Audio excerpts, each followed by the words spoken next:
ये पहली रेसिपी नहीं है मेरे चैनल पर आंवले की जो मैंने डाली है। इससे पहले भी मैंने कई रेसिपी अपने चैनल पर आंवले की डाली हैं जिनको आपने बहुत ही ज़्यादा प्यार दिया है। और अगर आंवले के गुणों के बारे में आपको मैं बताने बैठूंगी तो मेरी वीडियो शुरू होने से पहले ही ख़त्म हो जाएगी, या फिर यूँ कहिएगा कि सुबह से शाम हो जाएगी, लेकिन इसके गुणों की खान ख़त्म नहीं होगी। तो चलिए इस रेसिपी को बनाना शुरू करते हैं। और एक बात, अगर आप वेट लॉस करना चाहते हैं तो इस रेसिपी को शुरू से लेकर एंड तक ज़रूर देखिएगा। तो चलिए बनाना शुरू करते हैं बिना देर किए। तो इसके लिए हमें फ्रेश आंवला चाहिए। जैसे कि मैंने आपको पहले भी बताया था, मेरे घर के बगल में आंवले का पेड़ है, मैं वहीं से इन आंवले को तोड़ कर के लाई हूँ। और ये लास्ट आंवले थे उस पेड़ पर, जितने भी थे और जैसे भी थे मैं सबको तोड़ कर के ले आई हूँ। हाँ, इनमें अगर कोई कटे फटे आंवले हैं तो मैं उनको निकाल कर के बाहर कर दूँगी। बाकी जितने भी जैसे भी आंवले हैं, जैसे कि आप देख सकते हो, इनमें थोड़ा सा दगीलापन है, इनको मैं निकाल कर के अलग कर दूँगी। और बाकी के आंवले, जैसे कि ये आंवला है, इसमें कोई ख़राबी नहीं है। बाकी ऊपर से स्किन थोड़ी इसकी डैमेज सी हो गई है, बट उससे कोई फ़र्क नहीं पड़ेगा। तो मैं इन सारे आंवलों को मुरब्बे बनाने में ले लूँगी। बाकी के जो भी कटे फटे आंवले हैं मैं उनको हटा करके अलग कर दूँगी। जैसे कि ये है, इसे भी मैं हटा करके रख दूँगी। तो एक तरफ मैंने पतीले में गर्म पानी करने के लिए रख दिया है, और ये मेरे आंवले पहले से ही छलनी में रखे हुए हैं। तो मैं इस छलनी को एक थाली से कवर कर दूँगी कि ये आंवले सारे ढक जाएं इस तरीके से। और अब इस छलनी को हम उस भगोने के ऊपर रखेंगे जिसमें गर्म पानी हो रखा है, और 10 मिनट के लिए हम इसे स्टीम करेंगे। अगर आपके आंवले कम हैं तो आपको स्टीम करने में सिर्फ 5 मिनट लग सकती हैं, लेकिन मेरे आंवले कुछ ज़्यादा हैं इसलिए मुझे 10 मिनट लगे थे। तो आते हैं हम 10 मिनट के बाद आंवले स्टीम हुए हैं कि नहीं। तो 10 मिनट बाद देखें, हमारे आंवले काफ़ी सॉफ्ट हो चुके हैं। मैं इसे चिमटे से उठा करके आपको दिखा रही हूँ, ये बड़ी ही आसानी से टूट रहे हैं। गैस की फ्लेम को बंद करके इनको ठंडा होने देते हैं और एक मसाला बनाना शुरू करते हैं। तो इसके लिए हमें एक मिक्सी का जार चाहिए जिसमें हमने 1 चम्मच काली मिर्च ली है, 1 चम्मच कच्चा जीरा लिया है, इसकी जगह पर आप भुना हुआ जीरा भी ले सकते हो। फिर 1 चम्मच हमने काला नमक लिया है, और इसका ढक्कन लगा करके एक फाइन सा पाउडर बना लेते हैं। पाउडर को रख देंगे एक साइड। अब लेंगे एक कढ़ाई, एक कढ़ाई में हम डालेंगे 1 कटोरी गुड़। आप इसकी जगह पर चीनी ले सकते हो अगर आप चीनी का यूज कर सकते हो। तो मैं इसे विदाउट शुगर बना रही हूँ, इसलिए मैं इसमें चीनी का यूज बिल्कुल भी नहीं करूँगी। इसके लिए मैंने 1 कटोरी गुड़ लिया है, और दूसरा मैंने 1 कटोरी मिश्री ली है। और ये धागे वाली मिश्री है जो शरीर के लिए बहुत ही फ़ायदेमंद होती है।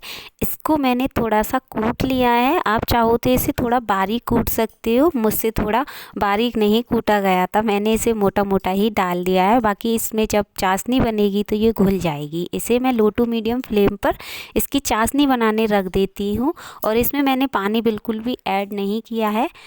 और अब इधर ये जो आंवले थे, मैंने इसमें से आधे आंवले मैंने निकाल करके रख लिए हैं। आधे का मैं बनाऊंगी अचार और आधे का बनाऊंगी मैं मुरब्बा। तो ये जो आंवले हैं इनका बनाती हूँ मैं मुरब्बा। तो इधर ये देखिए, चाशनी काफ़ी मेल्ट हो चुकी है, मतलब कि गुड़ और जो हमने मिश्री रखी थी गरम करने के लिए, वो काफ़ी हद तक मेल्ट हो चुकी हैं। और हमें ये तब तक मेल्ट करने हैं जब तक कि आपस में ये घुल ना जाए, तब तक हमें इसकी चाशनी बनानी है। तो इसे हम तब तक पकाएंगे जब तक कि ये दोनों चीज़ें घुल ना जाएं। ये देखिए, गुड़ और मिश्री आपस में मिल चुके हैं, इन्होंने बिल्कुल ही अपनी शेप छोड़ दी है।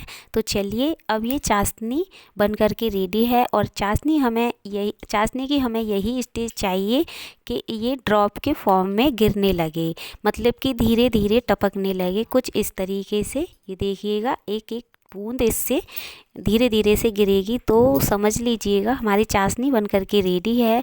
और हमें ज़्यादा पतली चाशनी नहीं चाहिए, ना ही हमें ज़्यादा गाढ़ी चाहिए, वरना हमारे आंवले का मुरब्बा जो है वो ख़राब हो जाएगा। अब इसमें हमने डालनी है 2 कुटी हुई इलायची। इससे आंवले के मुरब्बे में बहुत ही अच्छा टेस्ट और फ्लेवर आता है, और खाने में बहुत ही टेस्टी लगता है। अब जो हमने पाउडर बना करके रखा था उसे भी हम इसमें ऐड कर देंगे। उसके बाद हमें इसे थोड़ा सा मिक्स करना है। मिक्स करने के बाद क्या है कि जो भी मसाले के फ्लेवर हैं वो चाशनी में घुल जाएंगे। उसके बाद हमने ये जो हमारे आंवले हैं उनको डाल देना है और थोड़ी देर ऐसे ही चलाना है।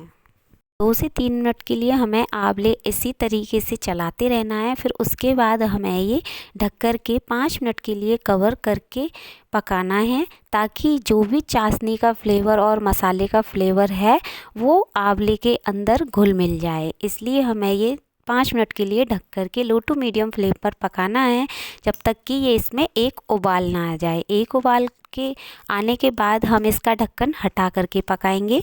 तो आप देख सकते हो इसमें उबाल आ चुका है। अब मैंने ये ढक्कन हटा दिया है।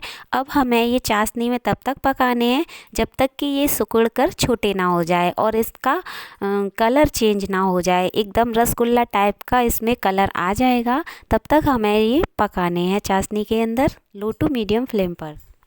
तो करीबन हमने 15 मिनट के लिए लो टू मीडियम फ्लेम पर इस चाशनी को आंवले के साथ पकाया है। तो ये देखिए आप, इसका कलर कैसे चेंज हो गया है और हमारा मुरब्बा बन करके एकदम से रेडी है। आप देख सकते हो इनका कलर भी चेंज हो गया है और सिकुड़ कर भी थोड़े मुलायम और सॉफ्ट हो गए हैं। तो यही स्टेज चाहिए हमें अपने मुरब्बे के लिए।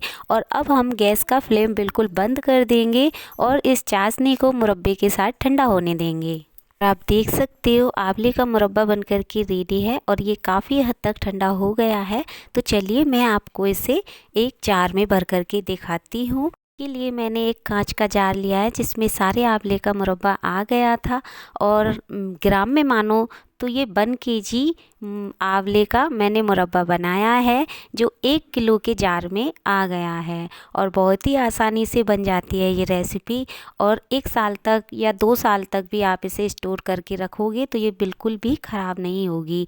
मैं तो कहती हूँ इस सर्दी जितनी भी आंवला मिले आपको, किसी भी स्टेज में किसी भी स्थिति में आप आंवले का स्टोर करके रख सकते हो, और रखिएगा ज़रूर, क्योंकि हमें गर्मियों में आंवला खाने को नहीं मिलता है। इसलिए हमें अपनी डाइट में डेली एक आंवला यूज़ ज़रूर करना चाहिए। इस आँखों के लिए, बालों के लिए और स्किन के लिए फ़ायदेमंद तो है ही। अगर हम आंवला डेली खाते हैं तो हमारे शरीर की काफ़ी सारी बीमारियां तो ऐसे ही छूमंतर हो जाती हैं। मैं तो आपको यही सजेस्ट करूंगी कि एक बार आप इस तरीके से आंवले का मुरब्बा बना करके ज़रूर देखिएगा, क्योंकि ये वेट लॉस में बहुत ही फ़ायदेमंद होगा, क्योंकि इसमें बिल्कुल भी शुगर ऐड नहीं की है हमने। और जब हम वेट लॉस करते हैं तो चीनी का यूज करना बिल्कुल ही बंद होता है, और अगर वेट लॉस में हमने आंवला खाया, हमें वेट लॉस करने में काफ़ी फ़ायदेमंद होता है और शरीर को पूरी विटामिन सी भी मिलती है। अगर आपको वीडियो पसंद आई हो तो लाइक शेयर, चैनल को सब्सक्राइब करना और कमेंट बॉक्स में ज़रूर बताना कि रेसिपी कैसी लगी। Bye bye.